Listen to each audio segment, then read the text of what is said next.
hitting the record button helps a lot, just so you know. Nerds, welcome back to my channel. My name is Maddie. If you're new here, I hope your day is going well. My hand motions were off that time. Nerds, welcome back to my channel. My name is Maddie. If you're new here, I hope your day is going well. I don't breathe when I do my intro. Moving on. Okay, so if you've been on the channel for a while, you know that my bread and butter of this channel is rant reviews. But you may not know that there are some books that I've read that I've wanted to rant about and then haven't. So I thought we would just have a little chat, a little sit down, a little hangout where I talk about the books that I didn't end up making rant reviews on. I think that would be kind of fun. I've been doing YouTube now for almost 8 years. So I feel like this would be kind of a fun little video to have on the channel to tell you guys kind of what's going on behind the scenes. I think. Whatever, let's keep moving. That's very cold. The first book that we're gonna talk about is called Gronk. I'm not gonna look up the fucking authors on this because it's been a minute since I read these, clearly. But I do remember being disgusted by what I read in this book. So this was a book that I actually read for a book club when I worked for Barnes & Noble. Not that was put on by Barnes & Noble, but like a book club of my coworkers. And I don't know if I think my best friend had an arc. Somebody had an arc of this. And we all ended up like trading it around and trying to read it. And this is like supposed to be like a 1980s tongue-in-cheek funny story about a teenage dragon. And it's disgusting. Like, it's truly a middle-aged man living out weird, rapey fantasies with a dragon main character. It wasn't funny to me. Might have been funny to like the Matt Rife crowd that haven't, evolved past the amoeba stage. But I do recall getting about maybe halfway through, and going, I cannot fucking do this. I think it would have been a fun thing to make a video on though, because some of the lines were just bangers. Absolute bangers. Maybe editing Maddie will take you down some like Goodreads quotes, because yikes, my guy, this one was wild. In the category of books I actually did make a video on, we have Cursed. This is the book that like precluded the Netflix show, but I think was only written because there was going to be a Netflix show. Very confusing, if you ask me. This is about like a gender-bent Arthurian retelling, but I can't remember if she was the gender-bent Arthur or if she was the gender-bent Merlin. But Merlin's a character in the show, and he's actually played by a Skarsgård, which is wild. One of the best actors in the whole show. I watched the show and I read the book back in 2020, I imagine.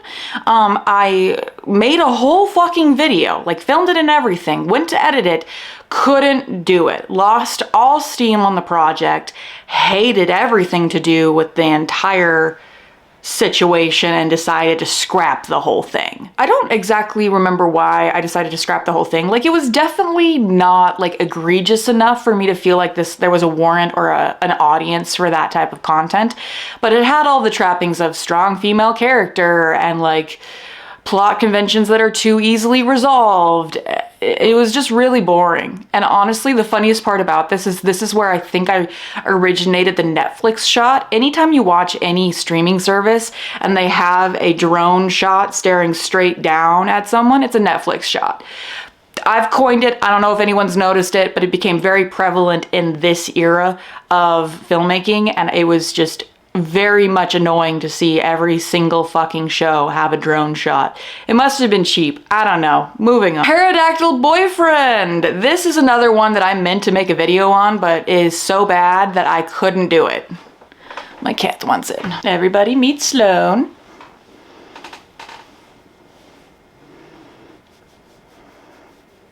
All right, have you distracted me enough? She's not really that friendly. Yeah, you. Pterodactyl Boyfriend is a book written by a middle-aged man, once again, well, I mean, I don't really know their ages, I'm just assuming they're middle-aged, who went to a Holly Black conference or something where she talked about like sexy vampire boyfriend, and I think he made a joke about a pterodactyl boyfriend, and she said, well, I guess that would be possible. And then he wrote a book making fun of girls who find monster romances like fun. So clearly somebody in publishing thought this was hilarious. It sold, I'm assuming, a decent amount of copies, but at the same time, It's just bad. It's just bad. Check out this ratio of 5-star to 1 stars. I've never seen this before in my life. This is absolutely insane.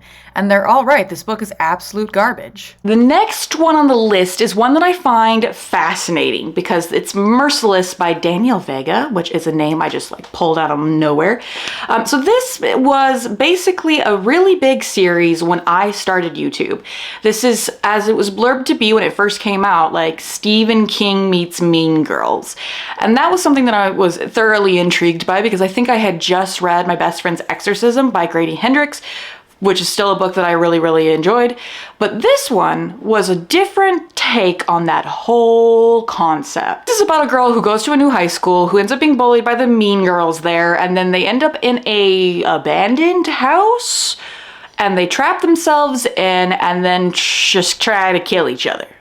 And that's it, with a sprinkling of animal cruelty throughout the entire book.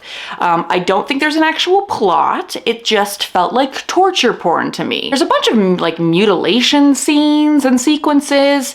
And at the end of the book, someone's a demon, I think. I don't know who, but like it was a very strange whole process, to be honest. But what I will say, the funniest part about this particular book is that I think I only talked about it in like a wrap-up at some point.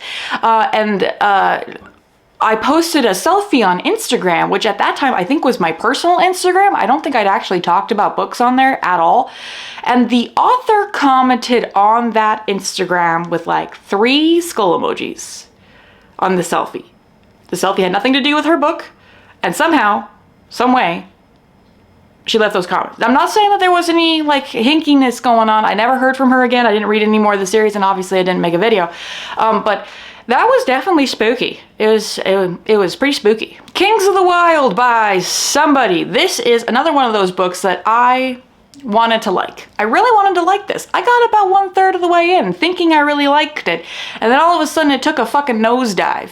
I ended up even purchasing the next book in the series because I thought I was gonna make videos on this series because of how crap it turned out to be in actuality. So if you haven't read this series, it basically takes the concept of like mercenary bands or adventurer bands of guys in like a D&D campaign and makes them rock band-esque people. It's kind of confusing, to be honest. It doesn't really work as a meshing of concepts, at least for me. And honestly, the guys in the group, I don't recall them being distinct enough to actually even feel like a rock band, much less a adventuring group. But they have to get together to go save one of their daughters, who, bear in mind, is the main character of the next book. So the stakes were just not there in the first place. But she's not even a character in the first book because they don't, I feel like, save her on page, or if they do, it's really not the meat of the book. The meat of the book is them meeting a baddie, fighting the baddie, going to the next baddie, and then it's just cyclical. It's very like video game-esque, where there isn't really a main plot line. It's just the heroes jumping from thing to thing to thing to thing and never actually losing ever or having any stakes or groundwork or narrative that really has them being anything other than human amazingness. There's also a plethora of dick jokes and just general misogyny.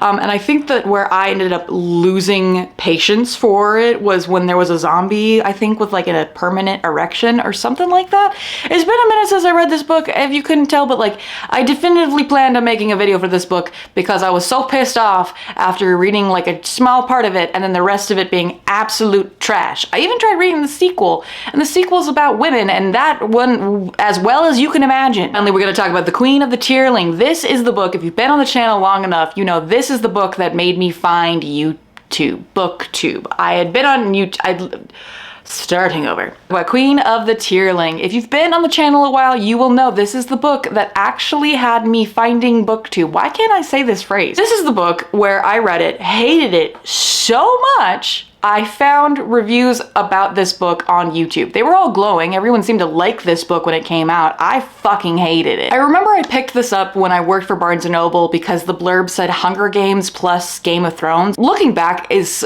kind of funny because those are two of the most overused comp titles and badly used comp titles to this day and age, and nothing about this book series is anything like either of those franchises whatsoever. I did end up looking up some Goodreads reviews on this one because though I knew I hated it, I never actually ended up going back and making a review on this series, even though I feel like it would have been a fun time. I just thoroughly felt like the entire time I was reading it and I was looking up these reviews and everyone saying they loved it, I was like, did we read the same book? I'm so lost. It was the first time I read a fantasy novel where I just genuinely couldn't understand what the hype was about, and funnily enough ended up being a main source of my content. But this book is about the Queen of the Teerling, a princess that's been hidden away. She spends most of the book traveling, according to a couple Goodreads reviews I actually had to look up recently. And there's a really creepy love interest and a queen a different queen, like a bad queen, who's like having sex with slaves for some reason for most of the book. It was just a nonsensical storyline. The world building didn't make sense, and I really hated the main character, whose name was like Kelsey or something. It was something that I was like, you named your main character of a fantasy series Kelsey? No shade to the Kelseys out there. Not saying that you can't be a queen of a fantasy series, but like, really? At the end of the day, I'm glad I read this series, because if I hadn't read this series, I probably wouldn't have found BookTube and then started my channel like a few months later. So to that, thanks to the Queen of the Teerling, I guess. Didn't like it, won't read it again, because I don't think anyone would really care if I made a video on this at this point, but that's why it's in this video, and that's why I made this video about all the books that I didn't end up making videos on, because I thought it would be kind of a funny little thing that we could do. So if you like this video, tell me down below some of the books that you've hated over the course of your time in the book world, or if this is the first video you've ever seen about BookTube, welcome. Sometimes people talk shit about shit, and it's okay. So if you like these books, that's fine. I don't really care about your opinion. This video is about my opinions. If you want to talk about your opinions, you can make your own video. Ha! Alright guys, I'm gonna go. Like, subscribe, all the good stuff. Bye!